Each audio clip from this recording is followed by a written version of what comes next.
Part 3 of my Kawasaki series is going to involve pulling the fuel tank and the carburetor rack to see if I can't release some of the debris and grime that's inside that carburetor, preventing it from running well.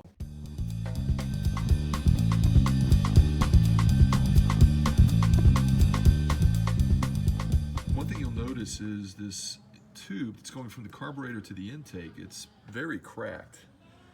So that may be causing some vacuum issues. It may need to be replaced. Fuel tank is removed. And what I've noticed is that some of these hoses are in horrible condition. You can see this one's plugged up.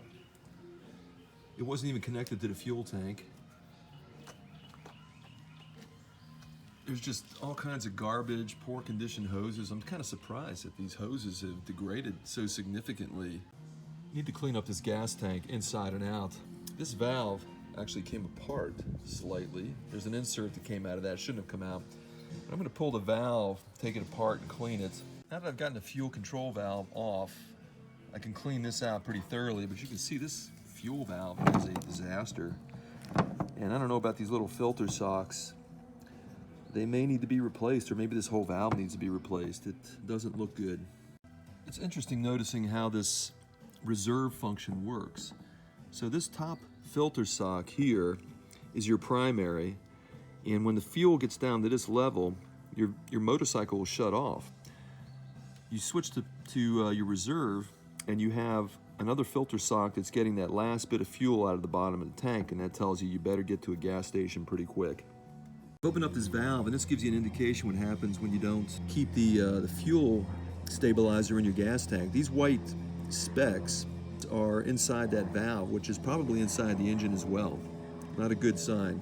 Always take lots of pictures to make sure you know what you got to hook up. You've got this vacuum line here going to the front of the engine, and I've got a drain or overflow here. I'll use this video to put everything back together. Disconnected some electrical, but that's pretty obvious since the connectors are unique to each other. A little more video of hose connections. Carburetor has been removed, and we're cleaning up the jets.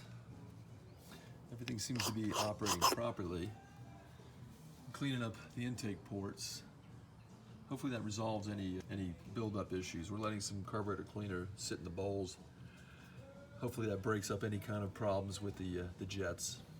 Just drained the bowls on the carburetor, and you can see the kind of debris that's coming out from not being used for years. This is the kind of stuff that will break loose and screw up your jets. So number 3 bowl we've pulled, and you can see the filth and the garbage in there. If that gets sucked up into the jets, you're no good. Made a lot of progress on this Kawasaki today, but still a lot of work to do.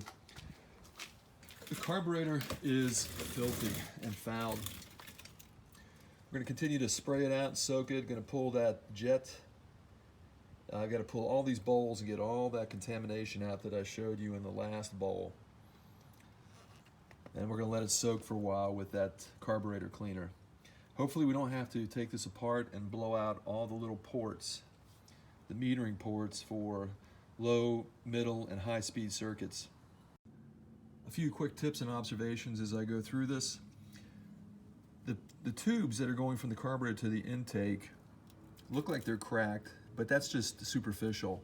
Very hard plastic, and that plastic is hard so that it actually supports the carburetors. That's what's holding the carburetors at their location. In order to get the carburetors out, had to pull these soft rubber pieces out. These collapse easily, and so you can pull them out, and then the carburetor rack actually pulls back.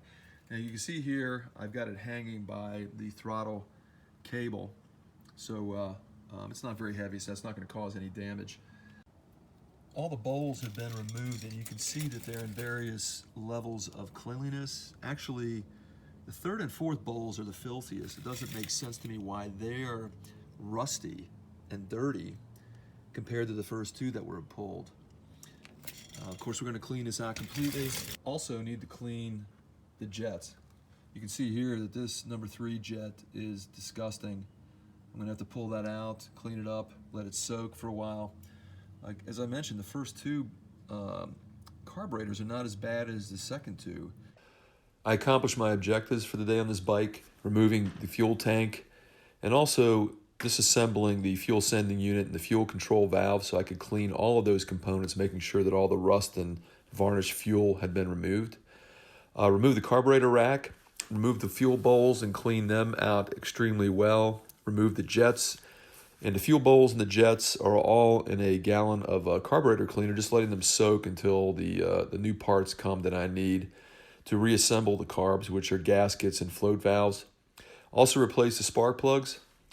The next video, part 4, will involve reassembly. I'm hoping maybe I can get it started at that time, but maybe restart will be part 5. Thanks for watching. Please give me that thumbs up and please subscribe.